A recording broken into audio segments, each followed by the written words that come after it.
Teamwork isn't just nice to have in business, it's the undisputed competitive advantage.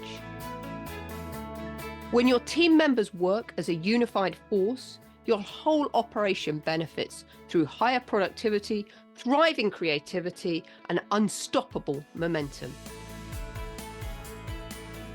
Welcome to the Impactful Teamwork Podcast, where we share with you strategies and tactics to help you develop game-changing teams so that you and your business can make a real difference in the world.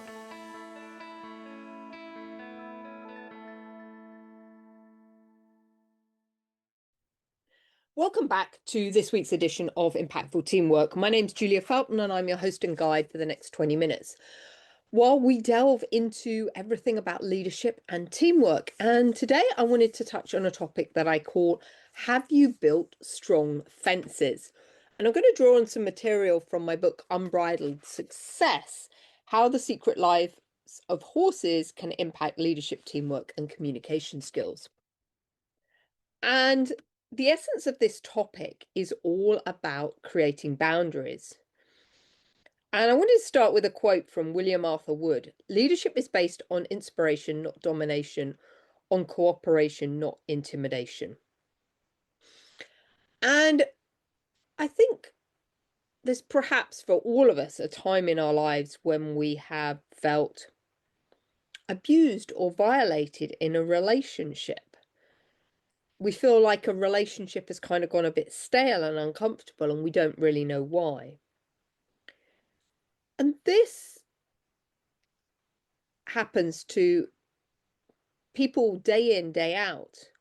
And I think it's because we tend to enter into relationships, whether business or personal, and we just assume that everything will work out fine. And when it doesn't, we become angry and frustrated about the situation. And I know this is something I can really relate to.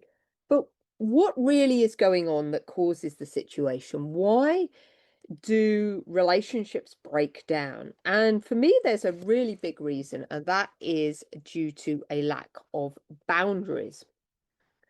I'd like you to imagine that a boundary is a bit like a fence. And this is something that one of my mentors, Kendall Summerhawk, taught me.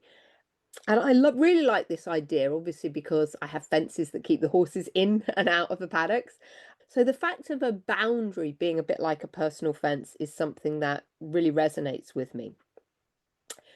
And I think what's really interesting is that my horses trust the boundary. So the fencing at the barn, it keeps them safe and secure.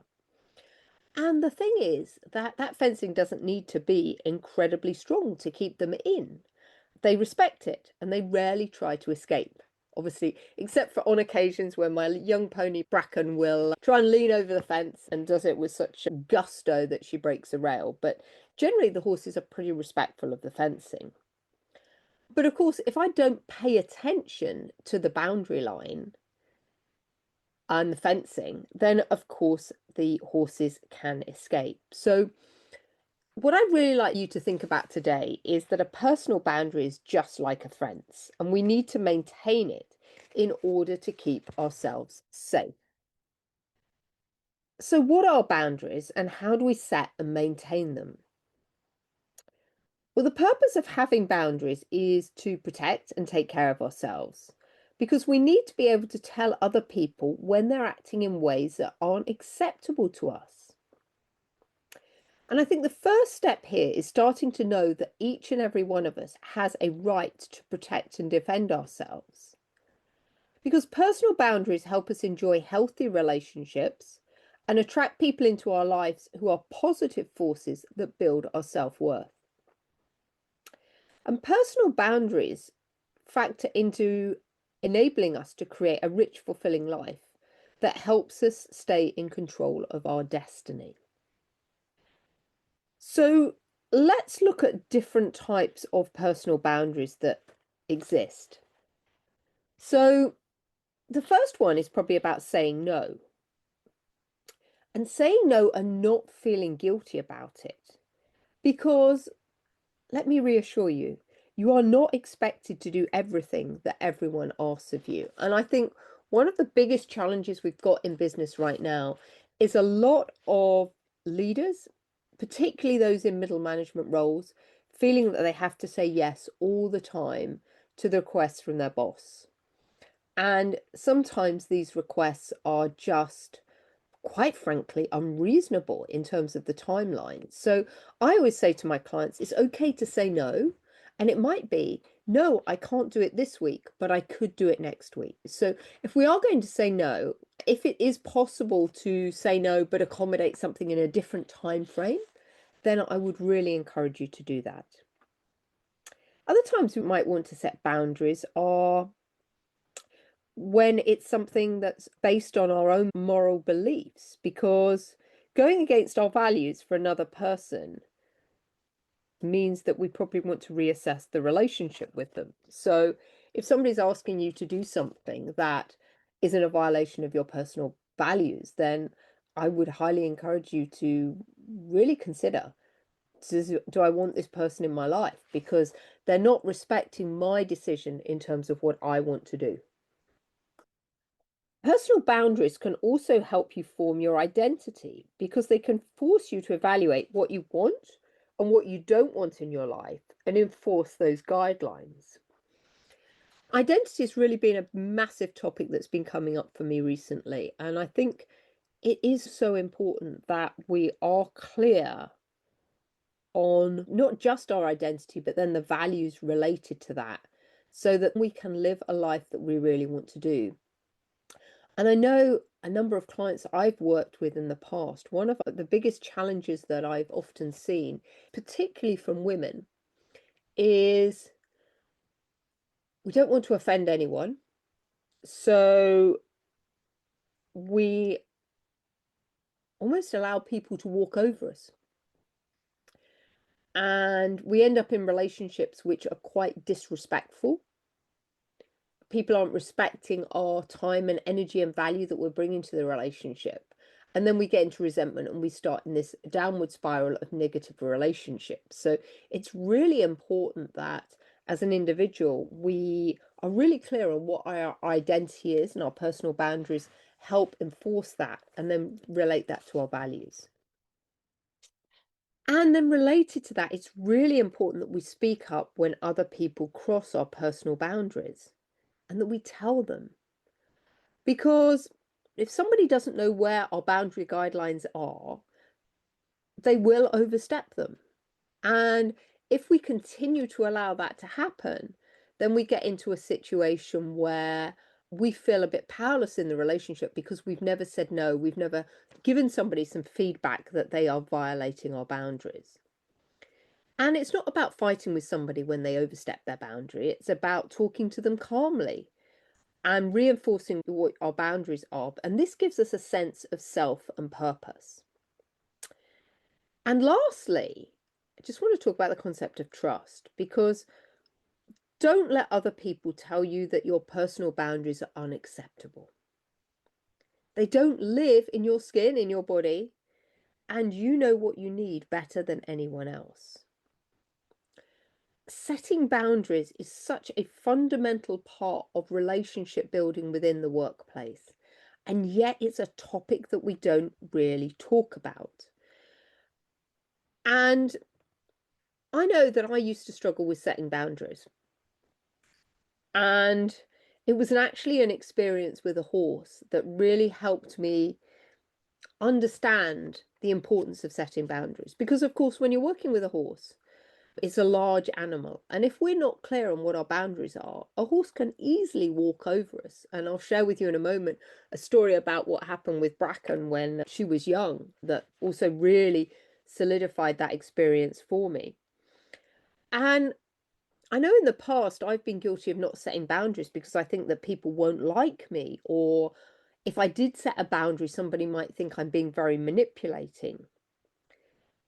But I think there's a difference between setting a boundary in a healthy way. The difference between that and manipulation is when we are actually setting a boundary, but we are doing it because of a particular outcome that we want to happen. And I think there's such an irony here because a lot of the women that I have worked with in the past, as I said, have struggled with boundary setting. Often it's because they fear that if they set a boundary, somebody won't like them. But then this whole irony exists that actually it's impossible to have a healthy relationship with someone who can't set a boundary and can't communicate directly and honestly. So actually learning how to set boundaries is a necessary step in learning to be a friend to ourselves.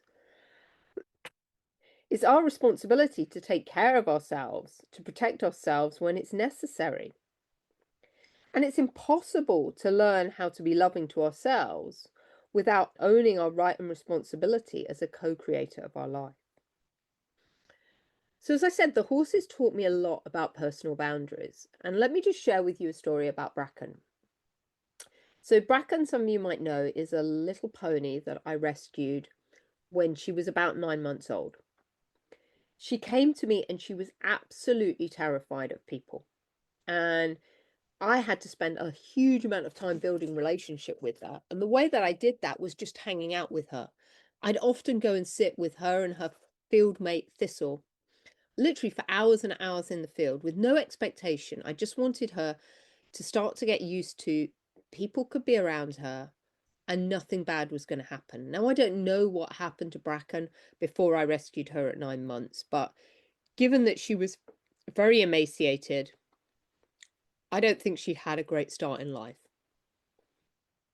So I had this little pony. She's terrified of people. And over the following 6 months or so, gradually she got braver and braver, and she'd come up to me and we'd start hanging out together. And I was just so excited that she was happy to be with people that I overlooked a really, really key element in her training and my safety, which was that of setting boundaries.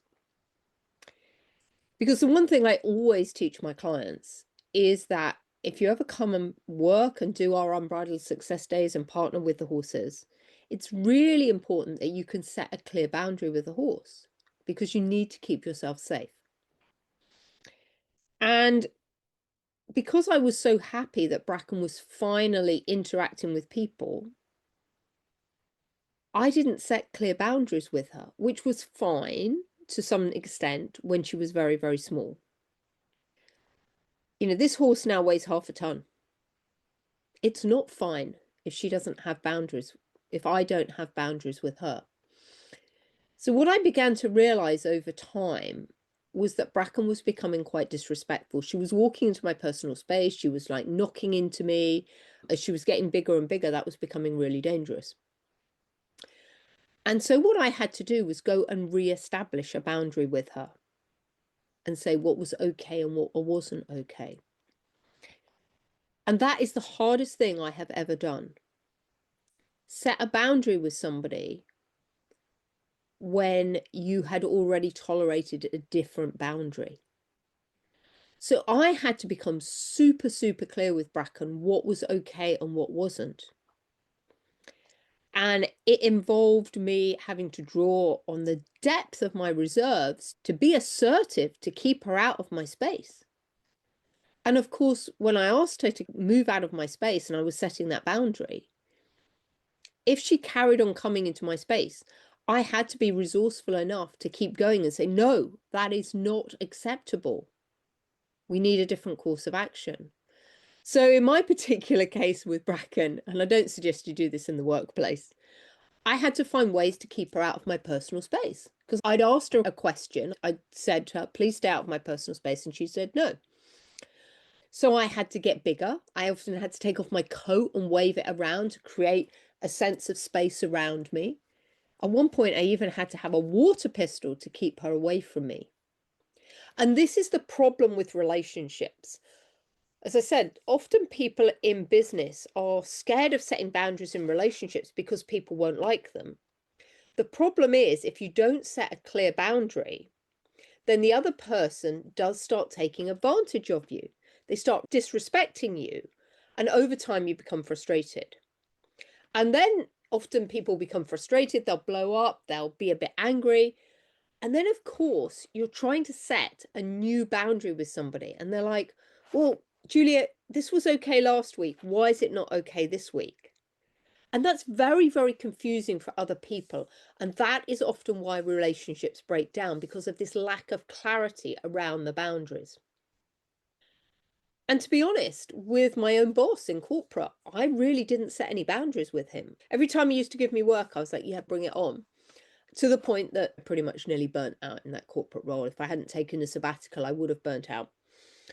But now looking back on it, the challenge was I gave my boss nothing to knock up against, right? If I'm always saying yes, yes, yes, yes, yes, there's no ability to get into the healthy conflict and discord that we've spoken about previously on the podcast. We've got nothing to butt up against to have a conversation. And I'm just going, yes, yes, yes. And we have no clear boundaries in the relationship.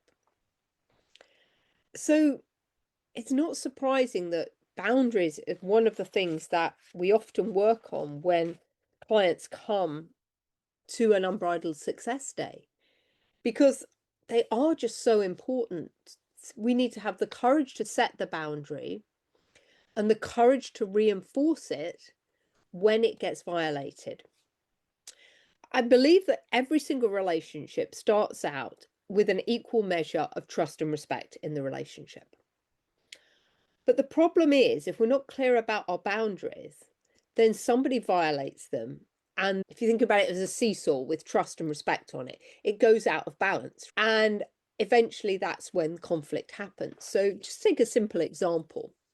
Your partner doesn't take out the rubbish, and that's something that you've agreed is going to be their role each and every week. Take out the garbage, take out the trash for the dustbin removal man.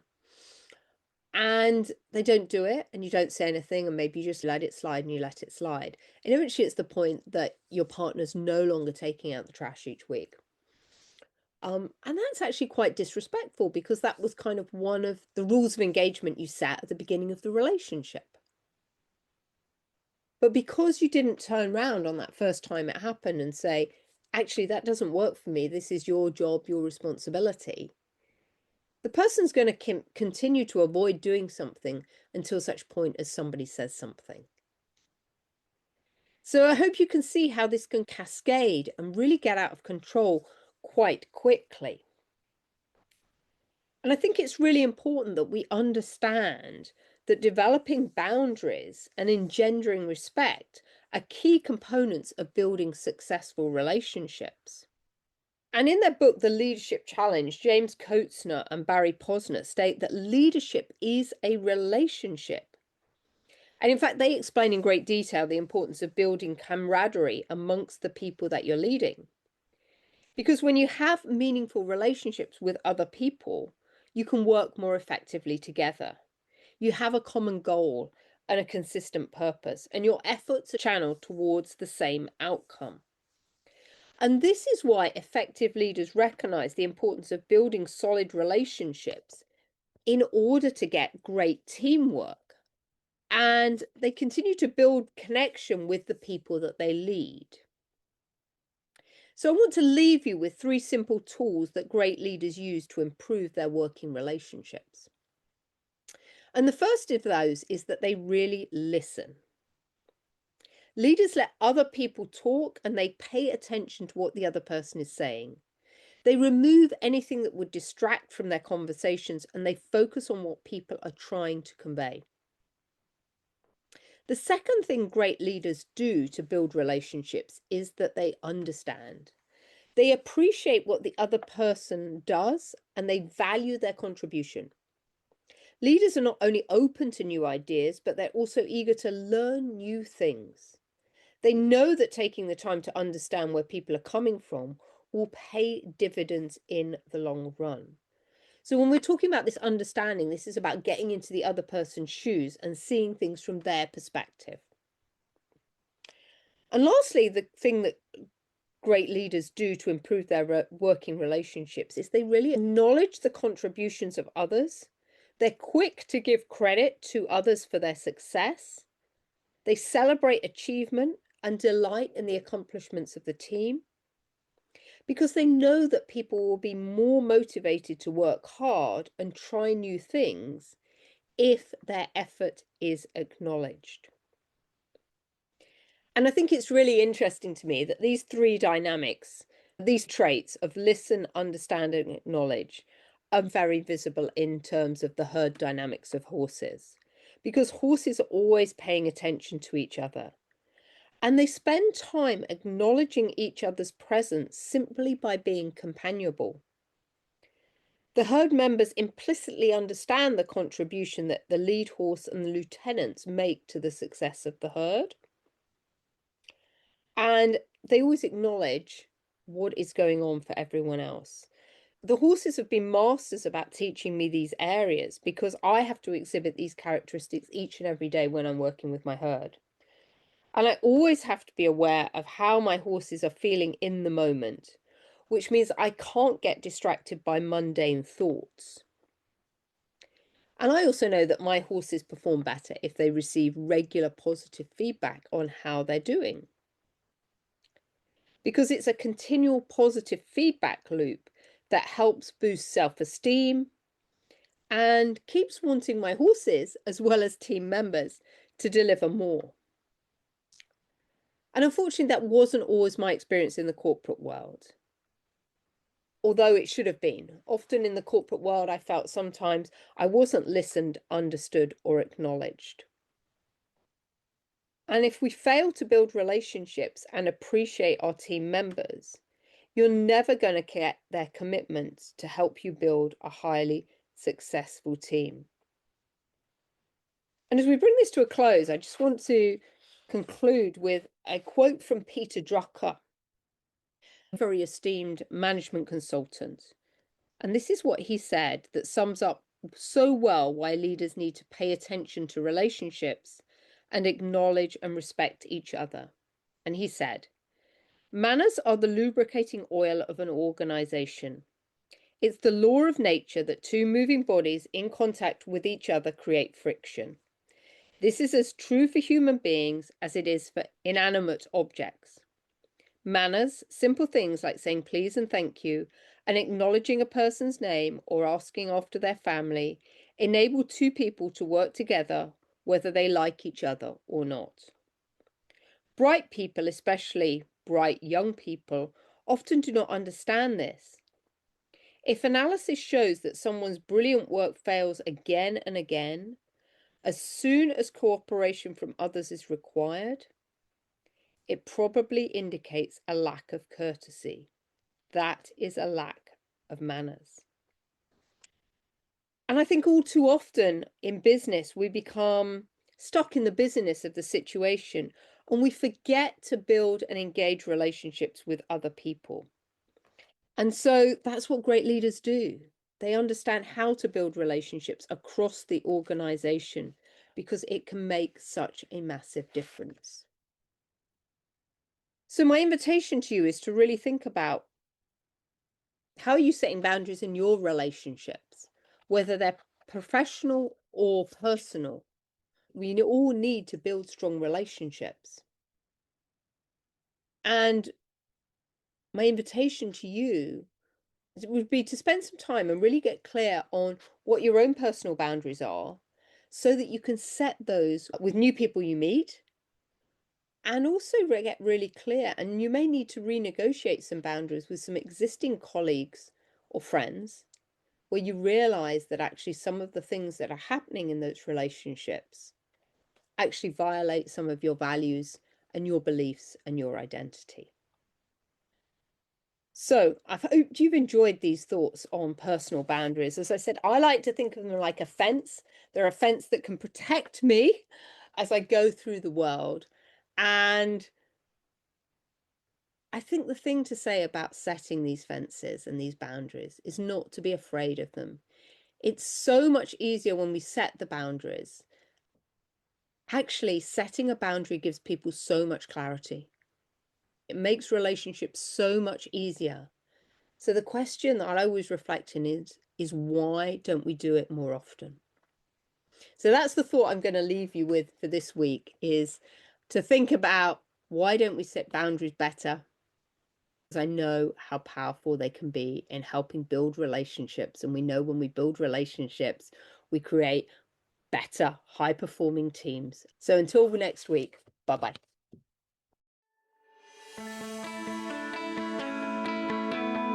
Thanks for listening to the Impactful Teamwork Podcast.